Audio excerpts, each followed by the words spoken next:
안녕하세요. 계시록 17장 9절로 11절 말씀 보시겠습니다.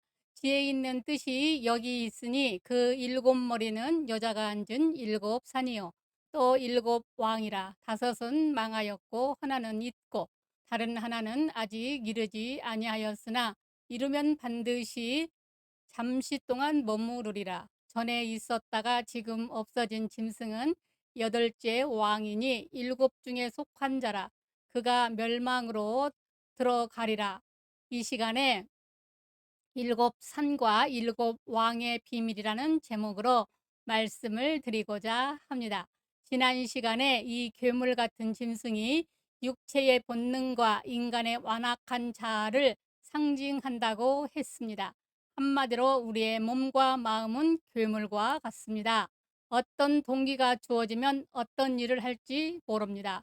9절로 10절에 지혜 있는 뜻이 여기 있으니 일곱 머리는 여자가 앉은 일곱 산이요 또 일곱 왕이라 말씀을 합니다. 오늘 해석해야 할 말씀이 일곱 산과 일곱 왕입니다. 일곱 머리가 일곱 산과 일곱 왕이라. 일곱 산이란 육체는 끊임없는 난제의 연속이란 말입니다. 9절 지혜 있는 뜻이 여기 있으니 그 일곱 머리는 여자가 앉은 일곱 산이요. 먼저 여자가 앉은 일곱 산. 이미 답을 알려드린 대로 일곱 머리는 육체의 본능을 가리킵니다. 이 육체가 일곱 산이란 말인데 육체가 왜 일곱 산일까요? 성경에서 산이란 어려운 난제를 상징합니다. 그래서 스가랴 4장 7절에 큰 산아 내가 무엇이냐, 내가 수룻밥을 앞에서 평지가 되리라 했습니다. 여기에 큰 산은 당시에 국가적 난제였던 성전 건축을 방해하는 원수들을 가리켰습니다. 그런데 한 산이 아니고 일곱 산입니다. 산이 난제라면 실은 완전수로서 영속성 있는 난제를 가리킵니다. 그러니까 한 산을 치우치면 다른 한 산이 나오고 그 산을 치우면 또 다른 산이 다가옵니다. 왜냐하면 살아있기 때문입니다. 육체의 본능이 그러합니다. 이 본능은 살아있을 뿐 아니라 각각이어서 통치자가 없습니다. 마치 이스라엘의 원수인 블레셋 다섯 방백과 같이 도지사만 있지 대통령이 없는 것처럼 여러 본능이 한 인격체 안에 있지만 상황에 따라 이 본능이 주장할 때가 있고 저 본능이 주장할 때가 있습니다. 배고픈 본능 겨우 달래놓으면 배가 부르니 이제는 게으른 본능이 다가오고 사람이 배부르고 게으르면 또 다른 쓸데없는 것에 마음을 품습니다. 이런 식으로 인간의 본능이란 첩첩산중입니다. 하나 이겼어도 다 이긴 것 아니고 또 다른 것이 다가옵니다. 거의 불가항력적인 난제가 아닐 수 없습니다. 그러니까 일곱 산이란 그치지 않는 힘든 존재 난제라는 말입니다. 그런데 이런 난제의 일곱 산을 여자가 타고 있습니다. 이런 약점을 가진 육신의 본능을 세상 정욕이 미혹하고 있으니 이것이 세상의 지배를 받는 우리 육신의 비참한 모습입니다. 그러므로 우리 인간이 육체를 가지고 이죄 많고 험악한 세상을 산다는 것은 참으로 힘든 일입니다. 육신이 우리를 힘들게 하는 것은 그 정도가 아닙니다. 잘못하면 믿음을 배반하게 만들기도 합니다. 그래서 예수님께서는 만일 내 오른눈이 너를 실족게 하거든 빼어버리라. 내 백체 중 하나가 없어지고 온몸이 지옥에 던지우지 않는 것이 유익하며 또한 만일 내 오른손이 너로 실족게 하거든 찍어내 버리라. 내 백체 중 하나가 없어지고 온몸이 지옥에 던지우지 않는 것이 유익하니라. 마태복음 5장 29절로 30절은 말씀하십니다. 육신으로 하나님을 멀리한 것 같으면 차라리 없는 것이 낫다는 교훈입니다. 그래서 많은 장애인들이 은혜 받기 전에는 하나님을 원망했지만 은혜 받고서는 감사하고 있습니다. 타락하지 않도록, 교만하지 않도록 하나님 잘 섬기라고 하신 하나님의 은혜로 받아들였습니다. 어떤 사람은 인류대학 들어가지 못한 것을 감사했습니다. 인류대학 가면 좋지만 얼마나 교만하게 되겠습니까? 그뿐 아니라 육체를 가졌기에 어떤 때는 가난으로, 어떤 때는 질병으로, 어떤 때는 전쟁으로, 어떤 때는 이러지도 저러지도 못하는 난감한 상황에 봉착합니다. 이때 시편 기자의 고백처럼 우리가 육체를 떠나 비둘기같이 훨훨 날아서 저 바다 끝에 가서 거하고 싶다는 마음이 들지만 맘대로 되지 않습니다. 왜 하나님께서 이런 약점을 많은 육체를 주셨을까요? 인간의 타락 때문이기도 하지만 그러나 이 약점 역시 하나님의 은혜입니다. 만약 이런 육체 입혀놓지 않았다면 우리가 스스로 의롭고 스스로 잘나서 다 하나님 노릇하고 있을 것입니다. 그래서 바울은 고린도후서 12장 7절로 9절에 여러 계시를 받은 것이 지극히 크므로 너무 자만하지 않게 하시려고 내 육체의 가시 곧 사탄의 사자를 주셨으니 이는 나를 쳐서 너무 자만하지 않게 하려 하심이라. 이것이 내게서 떠나가게 하기 위하여 내가 3번 죽게 강구하였더니 나에게 이르기를 내 은혜가 내게 족하도다. 이는 내 능력이 약한 데서 온전하여짐이라 하신지라. 그러므로 도리어 크게 기뻐함으로 나의 여러 약한 것들에 대하여 자랑하리니 이는 그리스도의 능력이 내게 머물게 하려 함이라 했습니다. 이처럼 우리에게 육체가 있으니 더 회개하고 더 겸손하고 더 기도하고 더 사랑하고 더 봉사하고 더 순종하고 때로는 두려워하여 하나님 앞에서 경건한 마음을 갖추게 됩니다. 그리고 하나님을 끝까지 의지하게 됩니다. 그래서 7산과 같은 육체의 대단한 난제를 우리에게 입혀주신 것입니다. 그런데 이런 인간의 육체는 여러 지배의 과정을 거칩니다. 육신을 지배하는 왕이 많습니다. 10절로 11절 또 7왕이라 5은 망하였고 하나가 있고 다른 하나는 아직 이르지 아니하였으나 이르면 반드시 잠시 동안 머무르리라. 전에 있었다가 지금 없어진 짐승은 8째 왕이니 7 중에 속한 자라. 그가 멸망으로 들어가리라. 여기서 7머리를 7왕이라고 표현을 합니다. 그러니까 육체는 7산의 개념도 있고 7왕의 개념도 있습니다. 자세히 보면 7이 아니라 7째 왕에서 8째 왕이 나오니까 8째 왕입니다. 그런데 성경은 7왕이라고 소개를 합니다. 그것은 7의 의미 때문입니다. 그러니까 7왕의 7은 사역의 완전수이므로 절대적 권력을 의미합니다.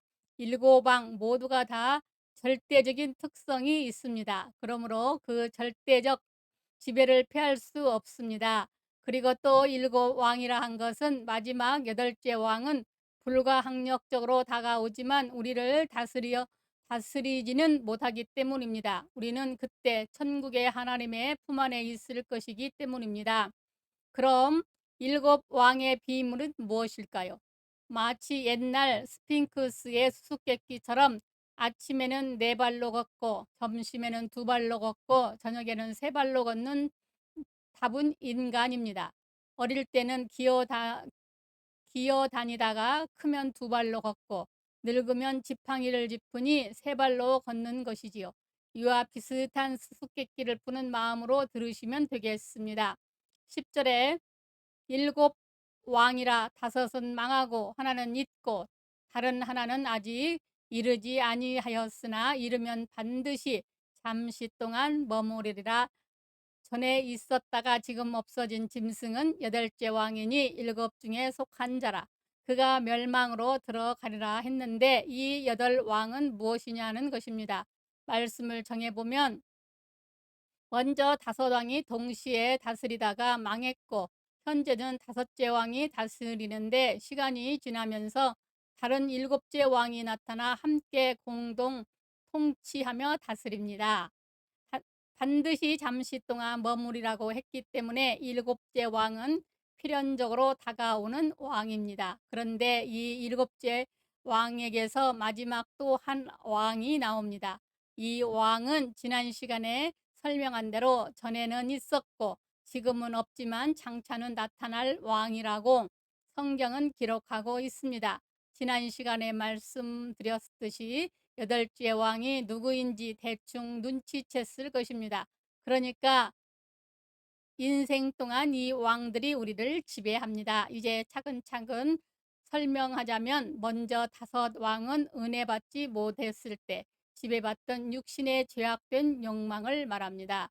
왜냐하면 성경에서 오는 고통의 수요, 시험의 수요, 이런 고통과 시험이 죄와 관련되어 있다는 점에서 다섯 왕은 우리가 은혜 받기 전에 우리를 지배했던 욕망의 왕들입니다. 여호수아 10장의 아모리의 다섯 왕처럼 지금도 은혜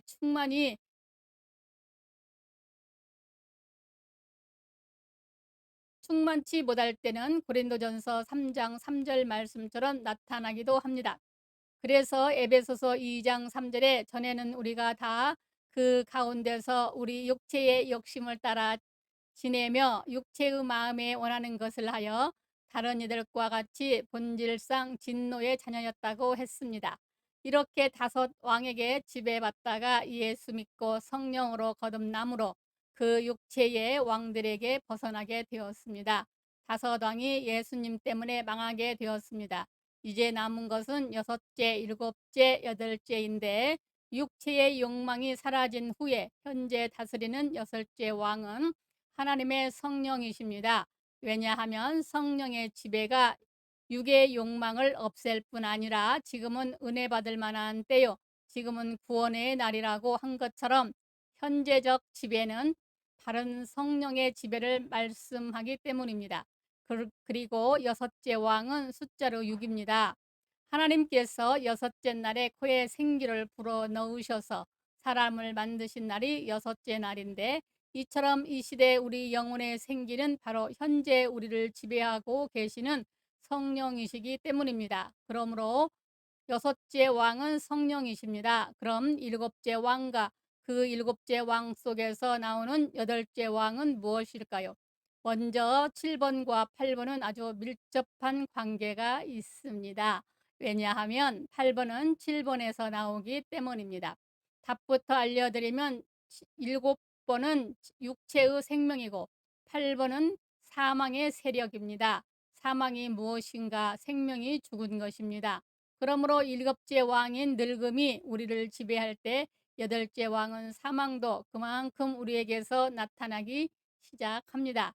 그러니까 다른 하나는 아직 이르지 아니하였으나 이르면 반드시 잠시 동안 머무르리라 한 말씀이 바로 늙음을 가리키는 것입니다. 즉 지상에 태어나 살아갈 때 성도의 육체일지라도 그 안에 또 하나의 세력이 서서히 그리고 반드시 그러나 길지 않게 나타나는데 그것이 바로 늙음의 세력입니다. 이건 7번 속에서 8번이 나왔다는 점에서 사망이 세력이기도 하다고 할 수 있습니다. 그래서 베드로전서 1장 24절로 25절 그러므로 모든 육체는 풀과 같고 그 모든 영광은 풀의 꽃과 같으니 풀은 마르고 꽃은 떨어지되 오직 주의 말씀은 세세토록 있도다 하였으니 너희에게 전한 복음이 곧 이 말씀이니라 했습니다. 이것을 피할 자는 없으므로 그래서 이르면 반드시 잠시 동안 머무리리라. 늙음과 사망의 세력은 반드시 옵니다. 생명이 쇠한 만큼 죽음은 그만큼 비례하기 때문입니다. 와서 머물지만 잠시 동안이라 즉 길지 않습니다. 성도는 영원한 새하늘과 새 땅을 바라보기 때문에 이 땅은 아무리 길어도 하룻길밖에 되지 않습니다. 정말 잠깐입니다. 그러니까 성도의 노년기는 성령과 사망이 침투한 노구의 육체의 동시에 다스리는 형태가 됩니다.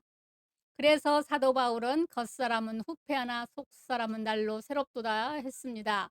그러나 그것이 끝이 아닙니다. 그가 멸망으로 들어가리라. 즉 사망이 멸망에 처해집니다.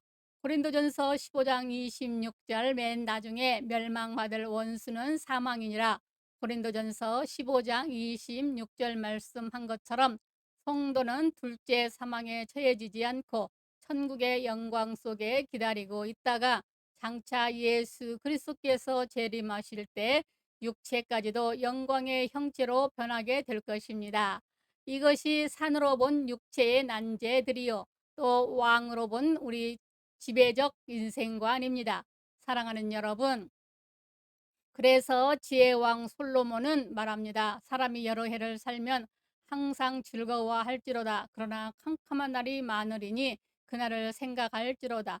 장래일은 다 헛되도다. 청년이여 내 어린 때를 즐거워하며 내 청년의 날을 마음에 기뻐하여 마음에 원하는 길과 내 눈에 보는 대로 쫓아 행하라. 그러나 하나님이 이 모든 일로 인하여 너를 심판하실 줄 알라. 그런즉 근심으로 내 마음에서 떠나게 하며 악으로 내 몸에서 물러가게 하라. 어릴 때와 청년의 때가 다 헛되니라. 전도서 11장 8절로 10절은 말씀하십니다.